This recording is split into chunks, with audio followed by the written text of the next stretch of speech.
이국제의 정보 톡톡. 우리 몸은 어디가 아프다라는 적신호가 들어오면 면역 반응 체계가 가동하게 됩니다. 몸 스스로 정상 상태로 돌아가기 위한 바쁜 움직임이 시작되는 겁니다. 예를 들어서 감기에 걸렸으면 몸의 반응은 기침이나 가래 등으로 나타납니다. 이런 행동 등을 통해서 원래 상태로 돌아가려는 겁니다. 하지만 우리 몸의 면역 체계가 모든 질병을 방어할 수 있는 건 아니죠. 병이 심하거나 몸이 약해진 경우, 특히 몸이 튼튼하지 못한 어린이나 노약자의 경우는 더욱 그렇습니다. 이런 위급 상황에서 우리는 약에게 도움을 청하게 되고 약의 도움으로 질병을 쫓아내게 됩니다.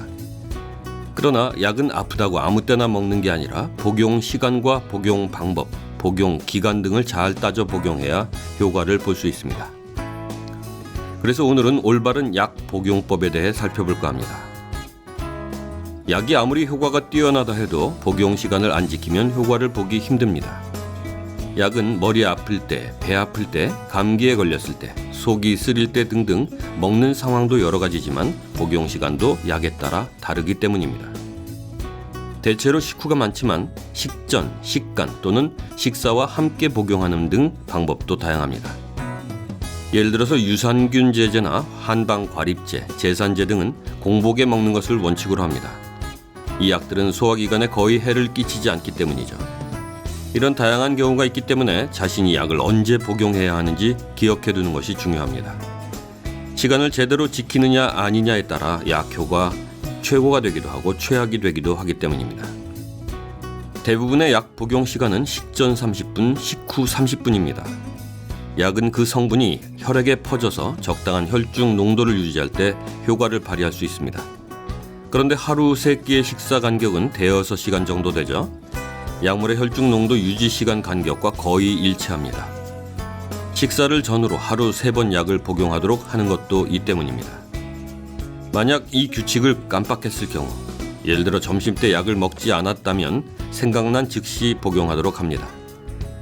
하지만 이미 저녁 무렵에 가서 생각이 났다면 점심약은 그냥 포기하고 저녁약부터 먹어야 합니다. 저녁에 복용할 약의 양은 1회분입니다. 지나친 점심약이 아까워서 같이 먹는 일은 없어야 합니다. 하지만 항생제처럼 체내 병원균에 작용하는 약이나 호르몬제 등은 좀 다릅니다.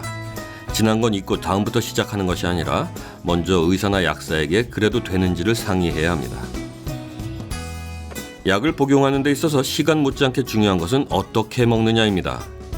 약을 복용할 때는 어떤 약이든 물이 기본입니다. 체온과 비슷한 온도에 미지근한 물을 한 잔 가득히 마시는 것이 좋습니다.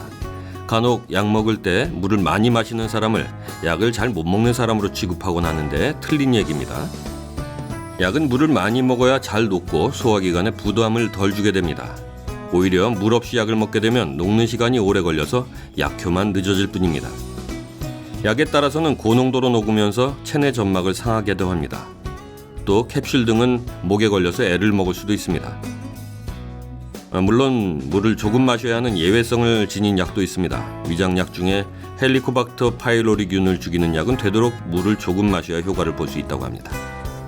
물의 양 외에도 주의사항이 또 있습니다. 차나 우유, 주스 등을 마실 때 주의해서 마셔야겠습니다. 변비약을 우유로 먹으면 약이 위장에서 녹아버리기 때문에 효과를 보기 힘듭니다. 빈혈약을 홍차나 녹차와 같이 먹거나 일부 항생제를 우유로 먹었을 때도 효과가 적어집니다. 우유로 약을 먹으면 일반적으로 금속 착염 현상이 생겨서 약이 쉽게 분해되질 않습니다. 영아나 유아에게 약을 먹일 때 우유를 피하라는 것도 이 때문입니다. 하지만 우유를 무조건 안 좋다고 할 수는 없습니다. 지용성 비타민을 포함한 일부 약이 그렇습니다. 물은 음식의 지방분에 녹아 흡수되기 때문에 이런 약은 식후에 물보다는 오히려 우유에 먹는 것이 바람직하기도 합니다. 이처럼 물로 먹든 우유로 먹든 약간의 예외성은 존재합니다. 하지만 술과 담배는 어디에도 쓸모가 없습니다. 약을 복용할 때 술과 담배를 한다는 것은 열에 열은 다 안 좋습니다. 술을 마시면 간이 하는 일이 많아지다 보니까 자연히 약도 빨리 분해돼서 약효도 보지 못하고 사라지고 맙니다. 반대로 술로 인해서 약이 너무 강해져서 독성작용이 나타나기도 합니다. 술과 함께 수면제를 복용했을 때 이 위험 수치는 높아집니다. 담배도 간을 바쁘게 하는 건 마찬가지입니다. 니코틴의 독성을 없애기 위해서 간이 바쁘다 보니까 약은 뒷전이 되는 것이고 효과는 떨어질 수밖에 없습니다. 자, 이번에는 부작용에 대해서 살펴볼까요?